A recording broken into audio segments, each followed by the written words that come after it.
নমস্কার বন্ধুরা, আজ আমি আপনাদের করে দেখাবো অমলেট কারি। প্রথমে একটা বাটিতে ডিম ভেঙে নিয়েছি। এর মধ্যে নুন দিয়ে ভালো করে ডিমটা ফেটিয়ে নেব। দেখুন নুন দিয়ে ফেটানো হয়ে গেছে। এবার একটু পেঁয়াজ এর মধ্যে অ্যাড করে দেব, দিয়ে একটা একটা করে অমলেট ভেজে নেব। পেঁয়াজ দিয়ে ডিমটাকে ভালো করে ফেটিয়ে নিয়েছি।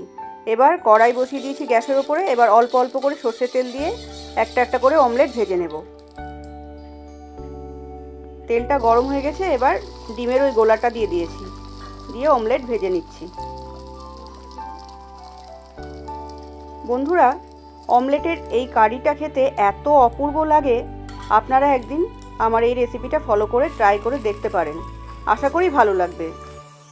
আর যদি ভালো লাগে তাহলে আমার এই চ্যানেলটা অবশ্যই আপনারা সাবস্ক্রাইব করবেন এবং বেল বাটনটা অন করে দেবেন। দেখুন বন্ধুরা, প্রত্যেকটা ডিম আমি এইভাবে ভেজে নিয়েছি। এবার একটা মশলার পেস্ট করে নেব। মশলার মধ্যে আমি দিয়েছি পেঁয়াজ, আদা, কাঁচা লঙ্কা আর রসুন দিয়ে একটা স্মুথ পেস্ট করে নিয়েছি। ডিমের অমলেট ভাজা হয়ে গেলে ওই কড়াইতে আবার একটু সর্ষের তেল দিয়ে দিয়েছি। দিয়ে তেল গরম হলে তেজপাতা, জিরে ফোড়ন দিয়েছি। দিয়ে দুটো টমেটো কেটে রেখেছিলাম, সেই টমেটোটা তেলের উপরে দিয়ে দিয়েছি।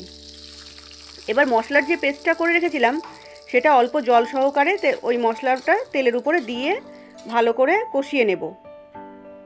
একটু নুন আর একটু হলুদ দিয়েছি, আর রেগুলারের কয়েকটা মশলা সেটা দিয়েছি, যেমন জিরে গুঁড়ো, ধনে গুঁড়ো, লাল লঙ্কার গুঁড়ো, কাশ্মীরি লাল লঙ্কার গুঁড়ো সব দিয়ে মশলাটাকে একসাথে কষিয়ে নেব। যতক্ষণ মশলা থেকে রসুনের কাঁচা গন্ধ না যায় ঠিক ততক্ষণই মশলাটাকে কষাবো। দেখুন ভালোভাবে মশলা কষানো হয়ে গেছে, তেল ছেড়ে দিয়েছে। এবার একটু জল মিশিয়ে দেব।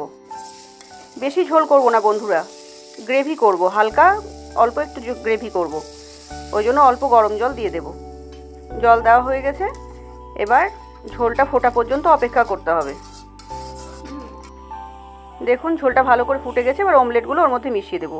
যদিও খুব চটজলদি হয়, সহজ রান্নাটা, কিন্তু খেতে দুর্ধর্ষ লাগে, অসম্ভব সুন্দর। আপনারা খেয়ে দেখবেন একদিন। খুব তাড়াতাড়ি হয় রান্নাটা, গরম ভাতের সাথে খেতে অসাধারণ লাগে। দেখুন ঝোল টকবক করে ফুটে গেছে আর অমলেটগুলোও ফুলে ফুলে উঠেছে। এই অবস্থায় সামান্য গরম মশলা দিয়ে আমি ঝোলটা নামিয়ে নিয়েছি। দেখুন তো বন্ধুরা কেমন এসেছে ফাইনাল লুকটা। তৈরি হয়ে গেছে অমলেট কারি। নমস্কার।